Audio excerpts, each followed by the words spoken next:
Opa, salve, salve, beleza? E aí, tá tudo certo com vocês? Bom, gente, eu tô chegando na área nesse vídeo aqui para falar do empate do Internacional com o Corinthians em 2-2. Tá aqui, ó, o estúdio da ABC, onde narrei o jogo ao lado do José Carlos Kaiber, do JP Guzmão e também do Gustavo Machado. Pois bem, um jogo que, olha, foi muito interessante, mas muito interessante mesmo. Um jogo diferente em relação à primeira etapa e segunda etapa, principalmente pelo lado do Internacional. O Inter, começou o jogo fazendo 1-0, né? Mas aos 12 minutos o Corinthians conseguiu empatar a partida. Até aí, tudo certo. Só que tem um detalhe. O Internacional, mesmo tomando o gol de 1-1, ele estava bem na partida. Mas o Corinthians conseguiu atacar o Internacional e num chute do Roger Guedes, totalmente defensável, numa bola que não foi forte, o Daniel acabou soltando nos pés do Yuri Alberto. O Daniel não foi bem no jogo, o gol fez com que o goleiro do Inter sentisse isso em outras oportunidades, saindo mal do jogo, demonstrando uma certa insegurança, e essa é uma situação que o Inter pode começar já a repensar para a próxima temporada. Bom, mas ainda falando do primeiro tempo e tentando resumir o que foi o jogo. Dois times sem articulação na primeira etapa, times que por característica jogam na velocidade. Era o famoso lá e cá.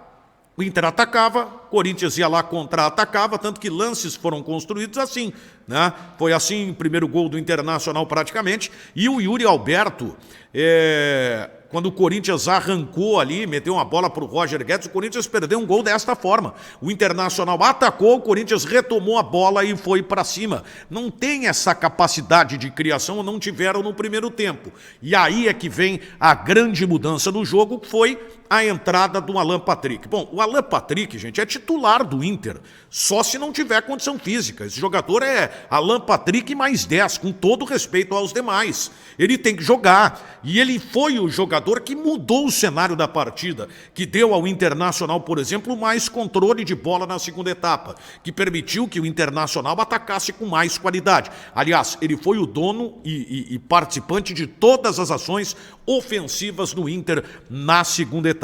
Ele perdeu uma oportunidade ali no comecinho do segundo tempo, mas foi um jogador importante na criação de outras chances e fez, convenhamos, um golaço, né? É impressionante como o Cássio, goleiro do Corinthians, eu falava na transmissão, costuma tomar esse tipo de gol, né? A bola a meia altura ou na gaveta, ele não consegue defender. E o Alan Patrick foi muito feliz no chute, meteu uma bola muito próxima da trave, uma batida muito bonita, né, de um jogador que tem qualidade. Então não é essa questão que se discute no Alan Patrick, é meramente física. No momento que esse jogador tiver em 100% de condições físicas, ele vai, inegavelmente, conquistar a vaga de titular no time do Inter por ser melhor tecnicamente que os demais. O primeiro tempo foi de um Corinthians bem melhor que o Inter, podendo vencer por mais, e o segundo tempo foi um Internacional muito melhor do que o Corinthians, até podendo vencer o jogo. Então dá para dizer que esse 2-2 acabou ficando, pelo que foi a partida, de bom tamanho. Jogo muito bom, jogo muito interessante realmente na Arena Itaquera. O Inter teve alguns jogadores com dificuldade para jogar. Em primeiro tempo, por exemplo, o Wanderson, o René. O René parece que tinha um certo cuidado, né, em tentar a jogada de linha de fundo, muito pela marcação do Corinthians pelo lado direito da sua defesa, tanto que o Internacional jogou muito mais pelo lado direito, com o Johnny, com o Bustos, né, o Maurício também aparecendo por ali. Foram jogadores que tiveram uma participação melhor ofensivamente falando. O Bustos é um jogador que eu considero muito interessante no jogo ofensivo, embora reconheça algumas fragilidades defensivas. Teve um lance que o Roger Guedes, até quando cruzou a bola, já tinha saído pela linha de fundo, e que o Bustos foi facilmente batido. No mano a mano, ele tem esta dificuldade. O Gabriel, uma atuação mais segura, né? O Gabriel é um jogador que tem uma certa limitação, mas vem fazendo bons jogos com a camisa do Internacional. O Depena teve dificuldades, quer dizer, tomou um cartão amarelo, a saída dele foi importante, porque com a entrada do Alan Patrick, o Inter mudou a forma de jogar, teve mais controle do jogo e, por consequência, foi melhor que o adversário, enfim. E o outro jogador que a gente tem que elogiar aqui é o alemão, né? A entrega do alemão é uma coisa que chama a atenção, porque ele é um jogador limitado tecnicamente, mas um jogador que evoluiu nas mãos do Mano Menezes. Ele faz o trabalho de pivô, ele tenta a combinação de jogada e foi muito inteligente ali, né? Além da força, né, que ele tem na hora da marcação do gol do Internacional, né? Ele achou espaço no drible curto e teve a força para se manter em pé para, desequilibrado, ainda conseguir fazer o gol do Internacional. Foi bem o alemão dentro das limitações que eu vejo neste jogador, mas também compreendo que é um atleta que evoluiu nas mãos do técnico Mano Menezes, está entendendo mais o jogo.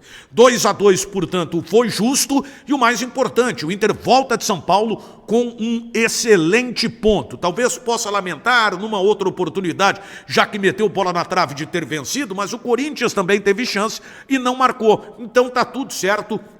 O importante é que o Inter consegue pontuar contra um inimigo direto. Para você, além do Alan Patrick, que nós escolhemos foi o melhor em campo, qual foi o outro destaque da partida? Alan Patrick, Pedro Henrique, hein? É outro que entrou muito bem no jogo, também merece esse teu voto, mais um outro jogador, enfim, deixa o teu comentário aqui embaixo, aí vem aqui no canto da tela, te inscreve no canal, beleza? Ativa o sininho, porque daí o YouTube vai te avisar de vídeo novo por aqui, tá bom? Fui!